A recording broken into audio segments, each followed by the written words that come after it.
Hey everybody, welcome to Board Game Heaven. This episode I'm taking a look at Rise of the Necromancers, which is designed by Thorbjorn Christensen and Christopher Kist and published by Sore Loser Games, who were gracious enough to give me a review copy of the game.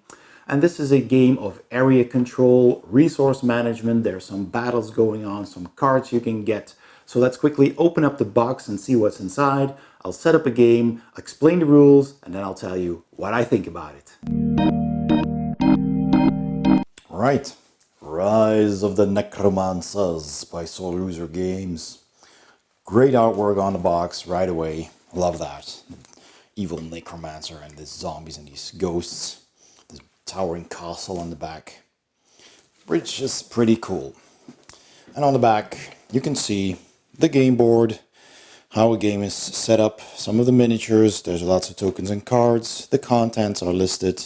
It's 2 to 5 players, 13 and up, in about 1 or 2 hours, and a bit of text about the game. So let's open it up.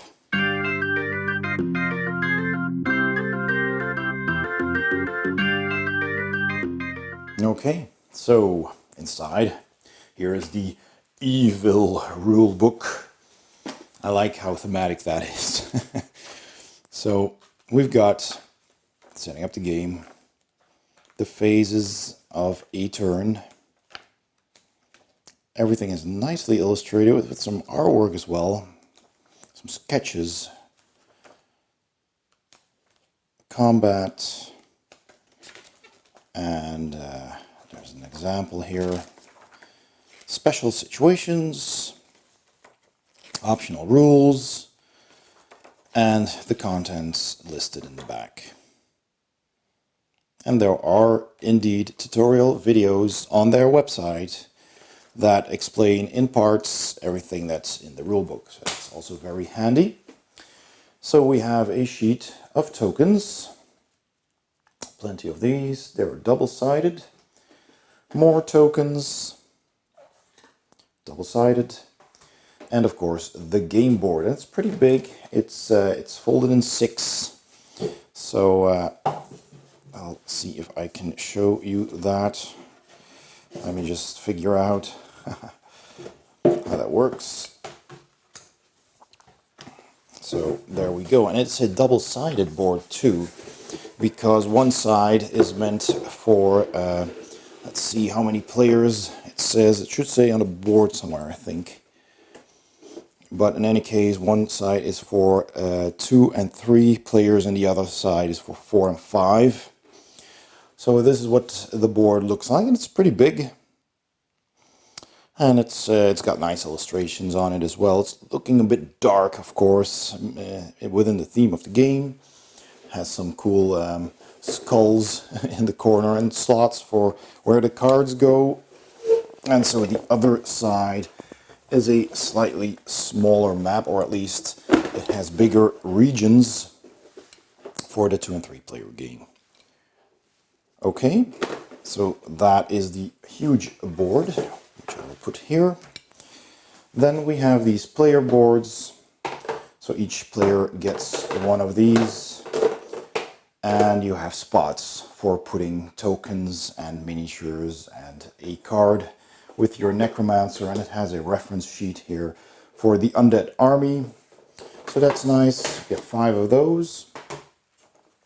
We get 5 of these as well, which has that's the evil rule summary, which has the turn sequence and the combat sequence, and nothing on the back. So you can just keep that handy along with your player board for reference.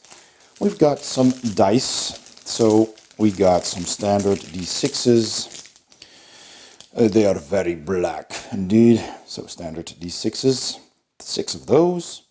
We got these yellow dice with a skull twice, and it has 2 crossed bones, and 2 of them are double. So basically it has these 3 faces twice. So there's 2 of those. And then there is a gray die, 2 of them with several other icons on. There's a scroll, a bottle, another scroll, another bottle, and blood. So it's a 50-50 die as well again, or 33% I should say, for everything that's on there. 2 of each. So those are the dice. And then we have a bag of miniatures. And I'll show these to you first. We have some cards. So the board, or the game does come with an insert, which is handy. It's a good insert which has slots for all the cards over here with these cutouts so you can grab your cards more easily. But they do fit in very tightly. So this is a very tight fit. So sleeving will sadly not be an option if you would like to sleeve your cards. So we have got 2 decks of cards which go in here, and then we have these slots are all for your tokens, so that's handy. You get 9 of those, so you can keep them in place and just basically put the box on the table. And we've got lots and lots and lots of miniatures. So basically these are simply tokens. So each player has a token for their Necromancer in their color, and several of these tombstones. They're quite nice. They're relatively well detailed. They're not bad at all. But they're more of, you know, just player pieces than actual miniatures to paint. I mean, you could paint these, but their function is to make clear where you are on the board. So nothing special, but they're nice. It's a really nice touch. These could have been pawns or tokens or whatever, but it's a really cool touch that these are indeed actual miniatures. And I'll see if I can find another one. So all the Necromancers are basically the same miniatures, and it's a soft plastic somewhat, so it doesn't easily break, which I tend to like. So you can order these and put them in these slots as well. So there's very bright for Necromancers, very bright pink, purple and orange, but there's also a brown and a dark green color, which I find more fitting. But okay, that's the colors they went for. So that's everything that's in the box. Let's set up a game. To set up a game of Rise of the Necromancers, you place the board on the table. For a 2 or 3 player game, you use this side of the board. And for a 4 or 5 player game, you use this side of the board. Then you take the dungeon card deck, shuffle it, and place it on the indicated spot over here. You take the spell deck, give that a shuffle, and place it on this indicated spot. And you take the item deck, give it a shuffle, and place it on this indicated spot. Then you take the 4 Academy Headmaster cards, and you place the Academy of Bone card here, the Academy of Mist card here, the Academy of Decay card over here, and the Academy of Blood card here. Then you take all of the game's tokens and put them next to the board. I like to keep them in the box's insert. Then you take the Necromancer deck, give that a shuffle, and give each player 3 cards. You do the same for the Apprentice deck, give that a shuffle, give each player 3 cards. Then each player rolls a die, and the player with the lowest score takes the black Necromancer. Then each player takes their player dashboard, a turn summary board, and 13 of their color's domination markers. Finally, all players place their Necromancer miniature in the Valley of Souls, and you're ready to begin. The goal of this game is to be the first Necromancer to have carried out enough evil deeds to be able to place all of your 13 Dominion markers on the board. The first player to do so immediately wins the game. Aside from spots on the board, you can also place Dominion markers on your own player board when you get items or spells. On each player's turn, you can take 5 actions. The first action is to play cards. You can play from your hand a Necromancer card, an Apprentice card, an item card, or a spell card. Next, you can raise a minion, either a zombie, a Hell Knight, a ghost, or a bone dragon. The next action you can do is movement, which is mandatory unless you tax your own cities.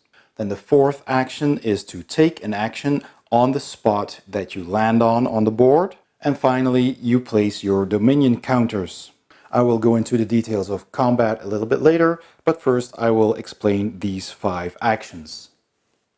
So the first action you can take is to play cards from your hand, and you can play as many cards as you want.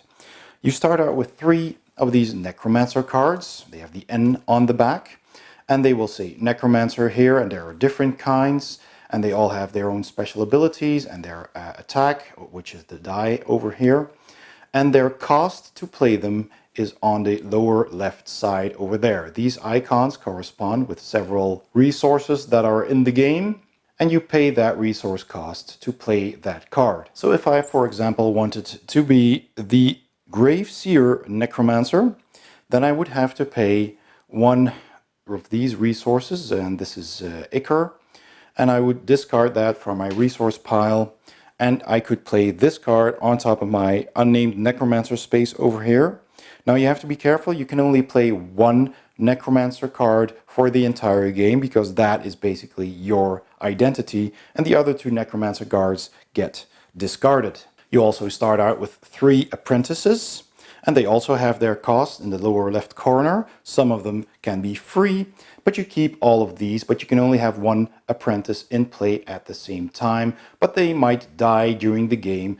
So you play an apprentice, and this one is for free. And on next turn it might have died, it has perished, and I still have 2 left, so then on a next turn I could pay that cost and have another apprentice in play.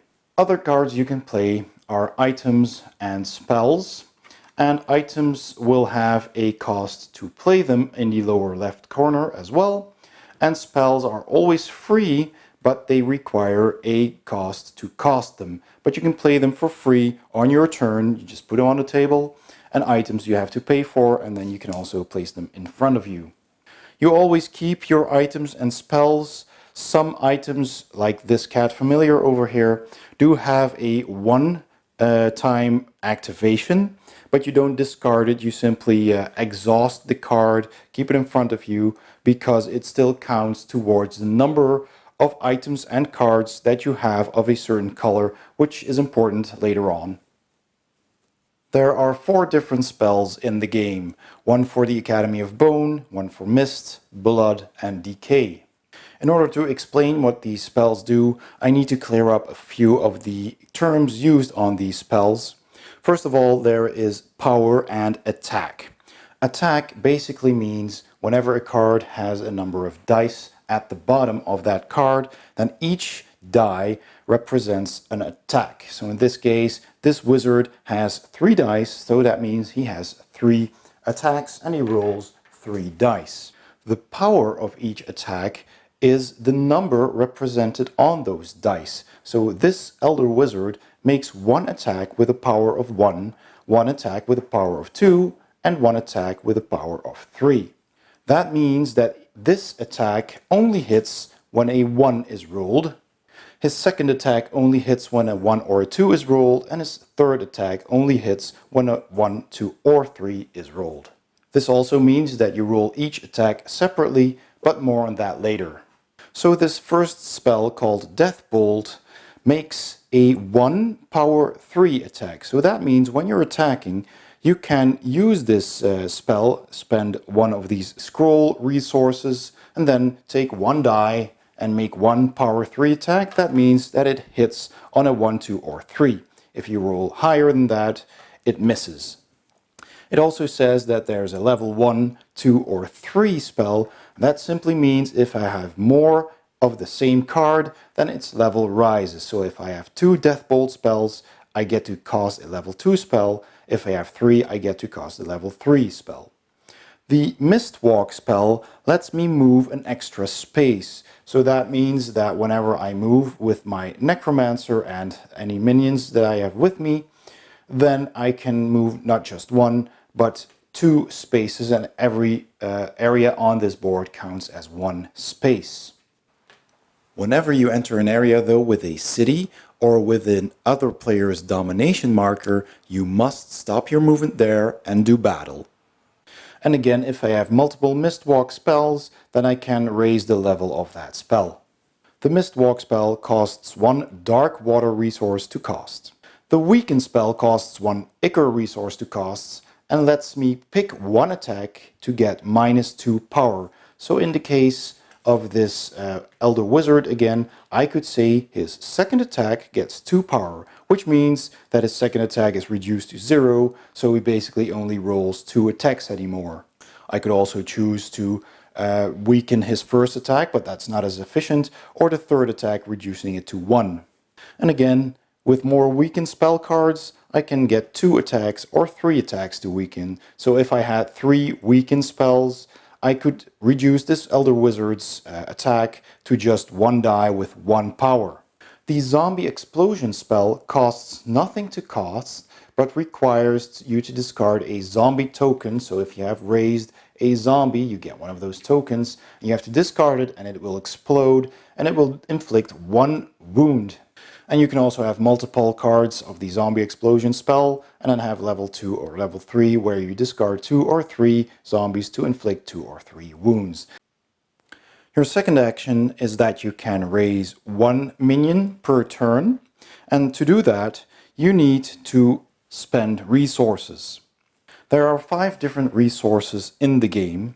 There are corpses, both greater corpses and lesser corpses. And there are the 3 basic resources, Dark Water, Ichor, and Scrolls. You can get those resources by performing certain actions on the board, which I will explain in step 4. But during step 2, you can simply raise a minion. So let's say I had these resources, and you can have as many as you want. You simply stack them on your board. And let's say I wanted to raise a Hell Knight. A Hell Knight costs 1 lesser corpse and either a scroll or an Ichor. So I would simply take 1 lesser corpse and 1, well, let's take a scroll, and I would discard those, and I would get a Hell Knight token. So you remove those tokens, and a zombie, for example, only costs 1 lesser corpse. A ghost costs a greater corpse and a Dark Water. And a skeletal dragon costs 1 greater corpse, 1 Ichor, and 1 scroll. All of these minions, they will form your undead army. You can keep them next to your player board, and they have different abilities. The zombie is the weakest. He can only attack with a power of 1. The Hell Knight can move 2 steps and attacks with a power of 2. The ghost has Ghost Strike and attacks with a power of 3. And the skeletal dragon, he basically flies, so he's movement of 3 and attacks with a power of 4. Now, Ghost Strike is basically a first strike kind of ability, which means that whenever you have a ghost in combat, it will do its attack roll first and deal its damage first, possibly killing off an enemy unit before it can do damage. The movement special ability from the Hell Knight and the Skeletal Dragon mean that if I have my Necromancer on the board and I only have either Hell Knights or maybe even only Skeletal Dragons, then I can move that many spaces across the board. But whenever I have, say I have a zombie and a Hell Knight, then I move as fast as my slowest unit. And the zombie just has a basic movement of 1, and so does the ghost. This also means that if I lose one of those minions in combat, and I say I lose the zombie, then from that moment on I only have a Hell Knight and I can move 2 spaces. So that is how you raise a minion and what they do. And step 3 is movement. Normally your Necromancer can only move 1 spot from area to area. But like I said, if you have a Hell Knight with movement 2 or a Skeletal Dragon with movement 3, your movement can increase. This is also the moment where you can cast Mistwalk. If you have this card in play, you spend 1 Dark Water to move 1, 2, or 3 extra spaces depending on how many Mistwalk cards you have in play. Now, whenever you move into a space with a city, you need to do battle. To do battle with a city, You simply roll the number of dice that you can attack with. So for example, if my Necromancer was already revealed as the Grave Seer, I could attack with 1 die and with a power of 2. So I would roll my die. If I roll higher, then I miss. But maybe I also have an apprentice in play who also attacks with a power of 2. And I roll that and he does damage. Now in this case, this city has no spires. And the spires are basically the city's hit points. So as you can see, this city has 1 spire, this city has 2. There are also stronger cities. This one, for example, has 5, which means I need to do it that many damage to defeat and conquer that city. Now, this city without any spires is automatically conquered as long as I survive.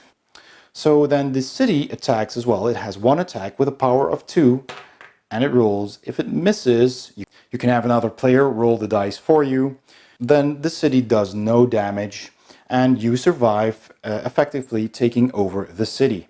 If the city does manage to roll a hit, you need to allocate 1 damage to one of your minions or your apprentice, or if you don't have any minions or apprentices, then your Necromancer takes that damage and needs to go to the Valley of Souls because he has been defeated. But if you are successful, you get to place a number of domination tokens as there are rewards for that city. So this city will give 1 resource, which is Ichor in this case. This city also has 1, this city has 2, and there are cities with multiple, so this city has 3, and that's the number of domination markers you get to place when defeating a city. Now you always need to move your Necromancer unless you are already in a space that belongs to you. If that's a city that belongs to you, you can choose to tax those cities. So when I either move into a city that's already mine, or I start my turn in a city that's already mine, I can tax them, and that means I do not do anything else. I simply gain the resources printed on any cities that have my domination marker on it. So this means if I also had a domination marker on that city, I would gain 1 dark water and 1 ichor. So I take those and I add them to my own player board. If I move my Necromancer into a spot which has one of these dice, and that's basically a land that I will search for resources. So in this case, I roll 1 gray die and I take that resource into my resources on my player board. If I land on this spot, I roll a yellow die and I take that result as well, which is in this case 2 lesser corpses. Some areas will have multiple dice and you simply roll that many dice. A Necromancer can also move into a library. When that happens, you simply take the top 3 cards of the library deck, you look at them, and then you pick one and place the other 2 back on top of the library. If you move into a workshop area, you do the same. You pick the top 3 workshop cards, you pick one of those items, placing the other 2 back on top of the stack, and take that one into your hand. A Necromancer can also land in a dungeon space. In that case, you pick the top card from the dungeon deck and do what it says.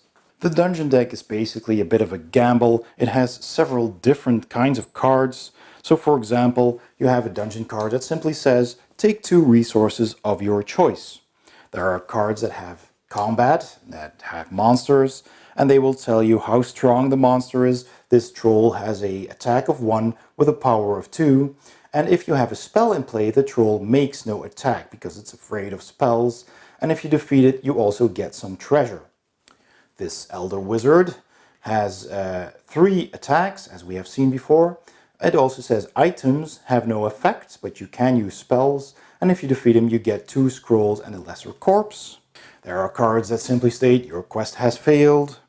There's an ancient cave dragon that has a pretty strong combat. It will always hit. It has plenty of treasure, but it's of course difficult to defeat, but it only takes 1 hit like all monsters in the game. And it also says spells have no effect. Only your Necromancer can attack the dragon, and wounds can still be allocated to your apprentice. Now, when you enter a dungeon, you only take your Necromancer, and if you have one, your apprentice. So your monsters, even if you have several with you, stay outside. They basically do not participate in combat. So you need to have some spells or items that will help you combat any monsters in there, or you will be relatively weak. And just like with cities, in a dungeon, if you fail, then you either have to allocate that wound to your apprentice, and if your apprentice already has taken a wound and there are still wounds left, then your necromancer takes that wound, fails his quest, and goes to the center of the board, to the Valley of Souls. If you do, however, manage to conquer the quest in the dungeon, then you get to place a domination marker on that spot. If, however, you fail your quest but don't get killed, you simply end your turn on that spot. The board also has 4 academies: the Academy of Blood, Decay, Mist, and Bone. And if you want to take over one of those academies, you need to have 6 items of that school's color. And that can be either items, spells, either your Necromancer card or your Apprentice card, or minions. So for example, if I were this Graveseer, I had a blue Mist Apprentice as well. I had the Mistwalk spell, a Cat Familiar Mist item, and 2 ghosts. That would total up to 6 blue items, and I would be able to enter this academy and claim it as my own. Upon doing that, you take the academy card from one of the corners of the board, and you get the permanent advantage that that card has printed on it. You place that next to your player board, and you place 2 Dominion markers on the academy. During the game, you might lose some of those minions in combat, but you will remain the headmaster of that academy until somebody else decides to take over. An enemy necromancer can try to take over your academy by having more items of that academy's color than you do, with a minimum of 6. Note that the academy card itself also counts as a blue card in this case. So now the purple player would have 5 blue cards and no minions, so the opponent would need to have at least 6, which is also the minimum you require to take over an academy. If that player still had some blue minions, for example, then you'd need to have 1 more, so in this case 8. You can never enter an area that already has another necromancer, but you can enter an area that has another necromancer's dominion tokens.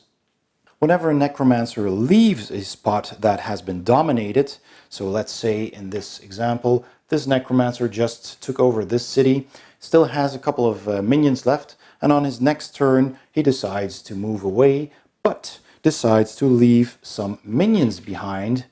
So you simply take those minions from your player board and leave them behind in the spot that has your domination marker, and then those minions will basically defend your area.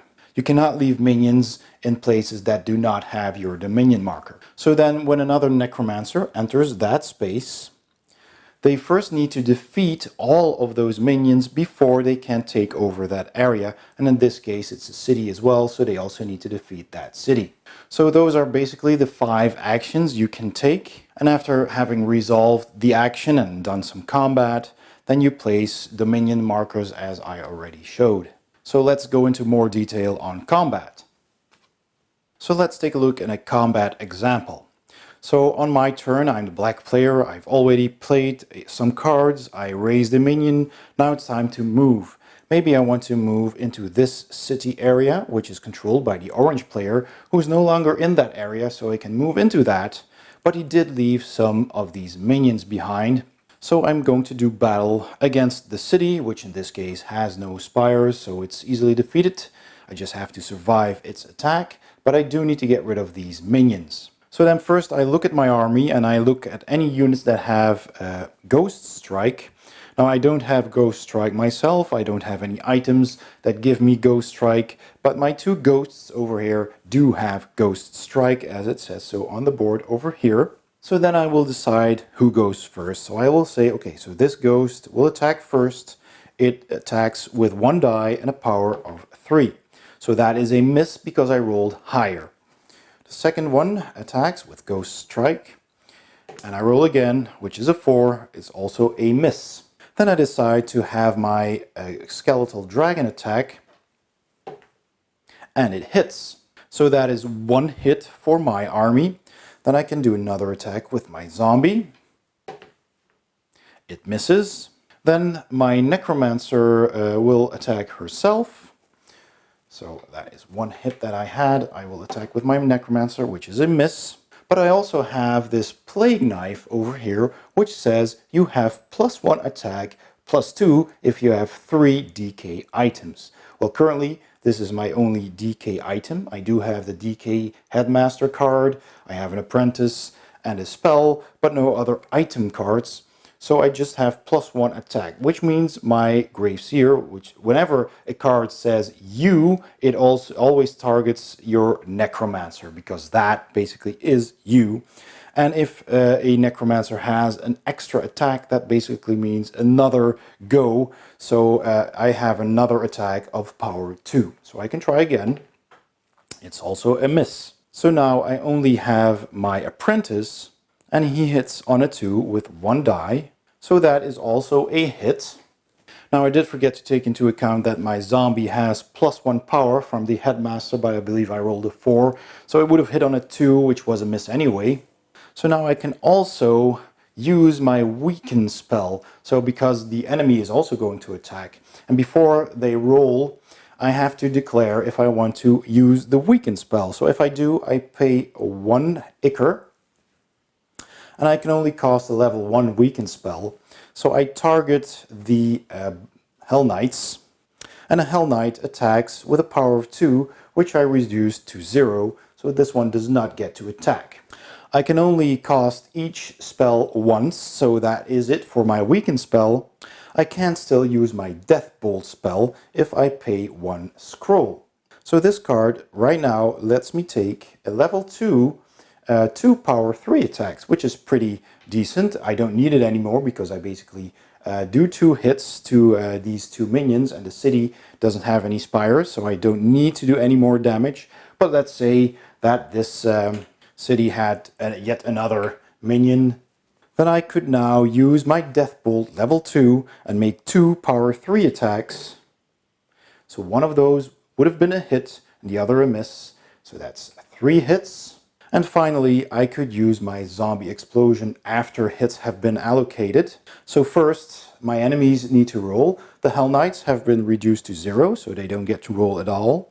The enemy's zombie gets to roll, which is a miss.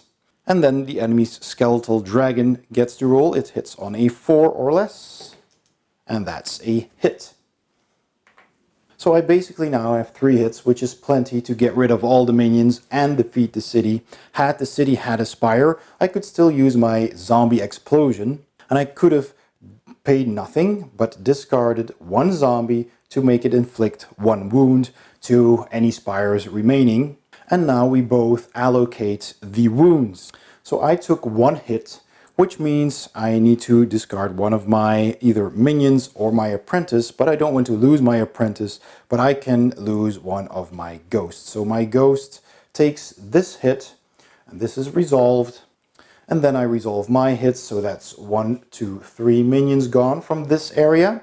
The city is already defeated, and that means I conquer the city. This token goes back to the orange player, and I get to place 1 token on this city. If I lose combat with a city but do not die, for example, if one of those cities has multiple spires and it doesn't do damage to me, but I also don't do enough damage to take out both spires, then I simply get moved back from where I came 1 space. When doing combat in a dungeon, that works exactly the same. So if I would be moving into this space for the first time, and this was the card I drew, then somebody would roll these attacks for the Dungeon Keeper, and I roll the attack of my Apprentice and Necromancer. Before combat you can cast Weaken, then after rolling the dice you can still use your Deathbolt, or not in this case the Zombie Explosion, because in a dungeon, again, your minions stay outside and only your Apprentice and yourself enter. And if you win, you place the Dominion marker, and if you lose, you simply end your turn and stay in the same spot, unless you were killed and you need to go to the Valley of Souls. There is also an optional rule where necromancers can enter the same space as another necromancer, and then they have to do combat. And in that case, the defending necromancer can choose to flee into an adjacent unoccupied space chosen by the attacking necromancer, but it cannot be a city that the fleeing necromancer does not control, nor a space occupied by a rival necromancer's dominion counter. And in that case, the attacking necromancer gets to take an action on the space that it moves onto. But if the defending necromancer chooses to stay and fight, then you follow normal rules for combat. If the attacker inflicts enough wounds to kill the defending necromancer and his apprentice and the minions that he has with him, then the attacker wins the combat. And if not, then the attacking necromancer is moved back one space to the space where he came from, and the attacker's turn is over. If one of the necromancers die, they go to the Valley of Souls as normal. If the combat took place in a dungeon or academy space and the attacker won, then the attacker can take an action as normal after the combat. And if it took place in a city, then it's exactly the same as normal city combat. You remove the opponent's dominion counters and place your own. An important rule that I often forget that is important for attacking cities with Ghost or Ghost Strike is that for each Ghost Strike wound inflicted on a city, the city loses one of its strongest attacks in this combat. So for example, this city has 6 dice of a strength of 3, then it can only attack with 5. Another easily forgotten rule is that the roll of a 6 is always a miss, and all necromancers, apprentices, minions, and dungeon monsters all have 1 hit point. And those are all the rules for Rise of the Necromancers. Let's go to my final thoughts. So, my final thoughts on Rise of the Necromancers by Sore Loser Games. Well, first of all, let me address a few things that I thought could have been done better.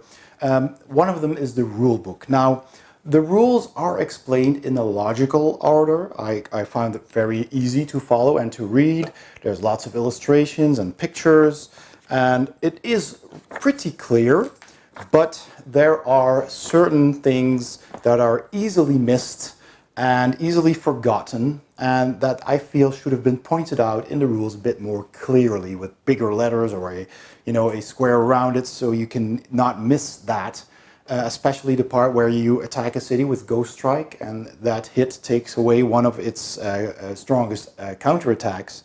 So that's a rule that's easily missed. And there is a page 25 in this rule book which deals with combat, is also written in a way that isn't very clear to follow. And I had to ask several questions about the game and about the rules to the creators, to the publisher. But I feel that should have been in the rules right away. I mean, there's several questions that just weren't very clear just from reading the rulebook. Having said that, I think there is going to be a second printing of the game, so I dearly hope that Sore Loser Games will address all the inclarities and the errors in the rulebook and fix that, because the game itself is, I think, pretty good. But let's not get ahead of ourselves. Another negative point that I wanted to address was that sometimes a new player can feel that they're a bit behind. They're at a disadvantage because an experienced player will know what to do. They'll have their 3 Necromancer cards and they'll know, okay, I'm going to pick that one and go for that strategy and just go for it. And they might be ahead of first-time players who do not know what to do yet. But then again, after one game, you will know. This is not a difficult game. This is an easy game to grasp. And after playing one game, you will want a rematch if you lost, and then you will know what to do. So it's not that bad. Most games, that have some complexity to them, do require you to have played it at least once. You can't expect to win the first time, anytime. So that, to me, it is a little bit of an issue. There is, you need to know how to play this game, but it's not hard, so you can get into this very easily. I do not think that there's a runaway player fault here. I mean, there is a lot of randomness. You get those 3 Necromancers dealt at the start of the game, and that's what you have to do. and you can only pick one, and somebody else might have a necromancer that's maybe handier or easier. And the same goes for your apprentices. You might have 3 apprentices that just do not match for a good strategy with your necromancer. So you really have to take a look at those 6 cards and decide which necromancer can make use of these apprentices the most and what strategy do I want to follow. So I say, well, you know, technically you can make do with any combination, but there are combinations that are a lot stronger than others. So some players might get the perfect combination and just have a big head start, while others struggle with what they have. So there's that randomness. I do feel that some necromancers and apprentices are definitely weaker than others, and some combinations are stronger than others. So there is that. That bit of randomness might give you an edge in the game. The other decks I don't mind that much, because there's these decks here with the items and the spells, and you always get to pick 3 cards when you get to draw one, and then you can choose which one to keep and put the others back. And if you decide that there's a couple of cards in that that you also like, you can hope that no other players on the next turn pick those cards, and you can go into a dungeon or into a library or a workshop again and take that other card. On the other hand, if those cards are nothing that you can use, you just wait until other players pick a couple of cards and then go back. So you do have some manipulation there. So that's basically all the cons I have with this game, and I think they're not too bad. I think they can be fixed. And so let's go to the positives. First of all, the artwork. I love the artwork of this game. I mean, all the artwork on the cards is brilliant. I really, really like it. It's very thematic. The necromancers themselves also, they are all different and they all have unique art, and they're really, really nicely illustrated. I love the board. The map of the board looks really cool. It really looks like, you know, like Tolkien's Middle Earth kind of map. And you know, and all the colors of the different schools are really creepy and dark. You know, the bone color and the decayed green and the ghostly blue and the blood red. It's very thematic, and I really, really like that about this game. I like the models. I like the fact that your domination markers are these little gravestones, tombstones with a skull on them and a skeletal hand creeping out, because you're raising minions. So that's also very thematic. The necromancer miniatures are all the same, just in different colors, and they're pretty basic. They're also pretty small, but they're basically just your pawn, and it's always better to have an actual, you know, representation of a necromancer than a simple, you know, a wooden pawn or anything. So that is also pretty nice. They're not the kind of minis you'd paint, because, you know, the colors stand out pretty clearly right now, so I wouldn't suggest painting these. You could, of course, but it would make them harder to tell them apart. But I really like it the way it is. The dice are nice, they are chunky enough, they are rounded, so they roll well. They have engraved icons on them, which are also very clear, so I like those as well. So the presentation, you know, in all, the presentation of this game is fantastic. I really like the box, and the box art is great too, and it's actually that necromancer that's represented by the minis. So I like that as well. You can play 2 to 5 players, and I like that the board is double-sided. So, you know, in a 4 or 5 player game, you have a lot of different areas to go to, and in a 2 and 3 player game, there is a lot less areas. So you do have that constant conflict where you're, you know, struggling to find an area that's not already occupied, and you want to take away stuff from others and then get rid of other people's dominion markers and stuff. And then you want to go and get that resource or dig up some bones, and somebody else is already there. So that really, you know, that really builds the tension. You know, the more players on the board, the tougher it gets. And if you're only 2 or 3, they just have less areas to go to, so it's still pretty tense. I also found that playing the game is pretty close. It's a pretty tight game, so when the point comes that somebody places their 13th marker, you'll probably just have 1 or 2 of those markers left, so it's pretty tight, even though that, like I said, the game does, have a little bit of a learning curve. So first-time players might get behind a bit, but still, the people who actually mentioned this to me that I played it with also had just 2 markers left when the game ended. So I think that's a pretty positive thing. That's a tight game, especially once everybody knows the rules and everybody has their own strategy. It can get really competitive. So the game is also easy to learn, like I said. So it's kind of like a gateway game to a dudes on a map kind of game. I mean, this is more complex and more interesting, I think, than a game like Risk. But it's less complex and less likely to give you analysis paralysis than a game like Scythe. It's in that same category, but somewhere in between. And I like that. It's a game that you could play with just about anyone. It's almost a family game. If the theme, it's a dark theme, it's a necromancy theme, and it has raising dead and monsters and stuff, but a lot of people like that. I mean, it's not so bad or grotesque that I wouldn't, dare take this to my family. And on the contrary, I think my family would love this. But it's maybe not for everyone. But I like the theme. It's basically just fantasy with a dark side of the fantasy. Yeah, I like that. I also like that the turns are quick. You just have those 5 actions, and those are quick. You have them all on this little marker here, this rule summary, and it's very clear what you do. And there's also a bit of section here that explains combat. So this is really all you need to know, a condensed bit of rules. So that's very handy, and turns are very quick because of that. So you don't have to wait that long till your turn comes up again. And during that time, you can decide, well, okay, where do I want to go? What do I need? Do I need resources? Do I need to take over a city? Do I just want to go into a dungeon? And then you see what else is available to you after everybody's taken their turn. And you pick that and you go and, you do your things and you're done. And that's all very quick and fun. And there's a lot of interaction as well, because maybe you wanted to go there, but somebody else went there instead. And I also like that. There's a lot of competition in this game.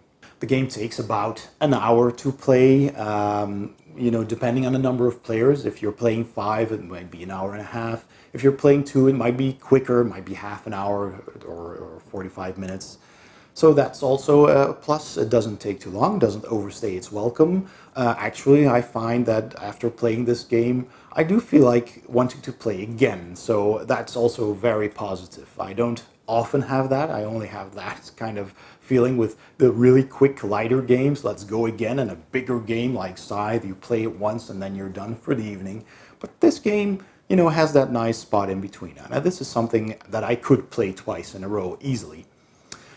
Otherwise, I also like the fact that it has this good-looking insert. So it has an insert with slots for everything. It has slots for the cards, slots for all these the miniatures that you can just store in there, and it has these 9 slots for all the components. So I like to put that on the table and just take everything out instead of just scattering them around on the table themselves or having little trays.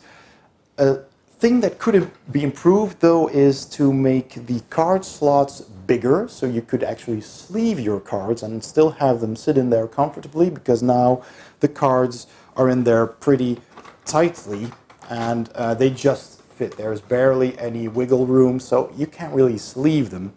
And another thing that also would be better if I was able to take out just this front section here and take out the tokens and put that on the table. Even better if it had a transparent lid on it, so plastic lid, so it doesn't fall out if you place your game vertically into your shelf. So those are small things that could be improved with a second print that I would love to see, but all in all, it's still a very good insert. I mean, it's better than nothing. Some games just have a cardboard insert and that's it, so that's also a big plus for me. And I think it plays well with 2 and 3 and 4 and 5 players. So that's also a big plus. And I also hear that with the reprint of the game, there is going to be an expansion called Dawn and Demons, which will introduce 4 new demons that will have miniatures, I think. And it will have 1 demon of each of the 4 schools of dark magic.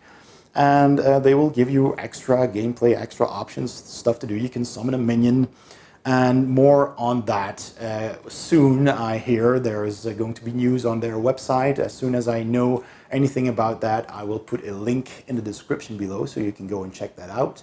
And it will presumably be on Kickstarter as well. So I will put a link to that Kickstarter as soon as it goes live too. So I am going to give this game a 2 thumbs up because I really enjoyed it. And I hope you enjoyed this video as well. If you did, give it a thumbs up, and don't forget to subscribe. And I will see you next time on Board Game Heaven.